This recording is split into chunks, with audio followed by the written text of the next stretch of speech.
Hello, in this video I'm going to show you how to merge queries and create a drill down chart in Power BI using data from the LG Inform Plus API. Now there's a couple of videos before this one that cover the basics of importing your data to Power BI and creating a basic chart with that. So if you're unsure on any of those basic items, have a look at those videos first and then come back to this one. So here I am in Power BI, and all I've done is I've imported some data from a JSON URL that I've generated on the LG Inform Plus website, and it's the same data as I've used in the previous example videos. So we've got the wards of Birmingham across the last 3 years, and we've got the total population for those wards in those years. And what I've done here is I've used the Choose Columns tool to make sure I'm only looking at the columns that I need for my particular chart. Now, in this video, I want to make a more advanced chart in Power BI in which I include some additional information that doesn't exist in this data source so that I can drill down from a wider area type into the ward. And in my case, I'm going to use parliamentary constituencies as my wider area. So to do that, I've got to bring that information into my data source here. And I'm going to do that by importing an Excel spreadsheet that I've created separately. So I've just put this together manually by looking up a list of the parliamentary constituencies and the wards that make up those constituencies in Birmingham. So in Power BI, what I'm going to do is add a new source to this data source. So I'll have two data sources, but before I do that, what I want to do is just rename this one to ward data, and I'm just doing that to make sure that I'm clear when I'm configuring my options, that I know exactly which data source I'm configuring when I'm doing that. And now we can add a new data source, and in our instance we're going to use the Excel workbook that I've just shown you, but you can add additional data sources of any of these other types, and that might include further data sources from the LG Inform Plus API. So I'm going to click Excel workbook and then select the workbook that I just showed you. And then what that will do is ask me to select my tab, and there's only one tab, and then I'm going to hit OK. So there we go. So I've now got two data sources for my report, and I'm just going to relabel this second one as parliamentary constituency data, again just so I know what it is I'm working with. And my objective here is to take this data from column 2 and add it as a column in this data source, so I've got a single table that contains my ward, my constituency, the time period, and then the population, and that will allow me to do the drill down report when I get to building that. So what I'm going to do is use the merge query tool, and this will allow me to join together the two data sources. So this one here is the one that I've already selected, and this is the one that I want to add the data to.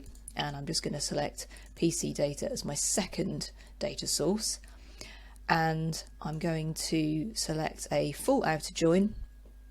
For most intents and purposes, these join types don't make too much difference. I like to use a full outer join because it's very complete. If you're not sure what type to use, then just have a play around and see what results you get from that. I'm not interested in using fuzzy matching because I'm confident that the spelling of all of these wards in my second data source are exactly the same as the spellings of the wards in the first data source, so there should be no need for fuzzy matching there. And so finally what I'm going to do is select the column on which my matching is going to occur, and in our instance the common column across the two of them is the name of the ward, so these two columns here, and then I hit OK. And you can see that something's happened. We've pulled some data into our first data source, but it's not in a format that we can use as it stands currently. What it's actually done is it's created a mini table that it's set into each of these rows, and that's not really what we want for building our report. So I'm going to click on this icon here, and what this will allow us to do is directly embed the data from those two columns into this table here. Now, if you remember, that other data source had two columns, had the ward name and the constituency name. Now we don't really need the ward name again because we've already got that, so I'm going to uncheck that, and I'm just going to tick the parliamentary constituency box there. Now we'll still get the right constituency against the correct ward because although that column is not being added, it's still being used to match the data together, so we don't need to worry about showing it. It's still going to be used for matching. So if we hit OK, and there we go, we've got our constituencies, we've got we've got our wards, we've got our constituencies, got our years, and we've got our populations. So that's everything we need. Now let's hit close and apply, and that will move us into the report builder. So it'll just take a moment to load in the data that we need. There we go. So we're really just interested in that ward data table because we've now got our 4 columns. We've got our wards, constituencies, years and populations. And we're going to start in much the same way as in the previous video by creating a clustered bar chart. So I'm just going to click the icon. Here's our clustered bar chart placeholder. And I'm just going to start by adding some of these fields into these areas here, and again much the same as the previous video. So our value field is going to go in our value column, that's our number. Our area label field is going to go into our axis, and our period label field is going to go into our legend. So this is pretty much the exact same report as we had previously, and what I'm going to do is just really quickly give these human readable names so they make sense.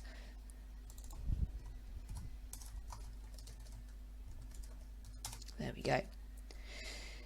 Now what I want to do is actually create a chart which shows firstly the constituencies and then allows me to drill down from those constituencies to the wards.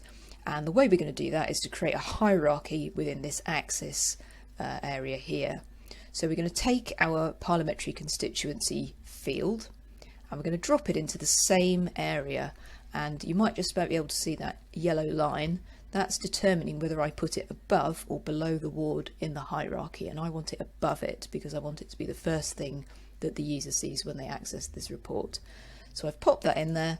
I'm just going to type in constituency so we've got a good label, and you can see here now we've got a list of all of the constituencies, and what that's doing is it's now summing up the populations from all of the wards that belong within that constituency across those 3 different years.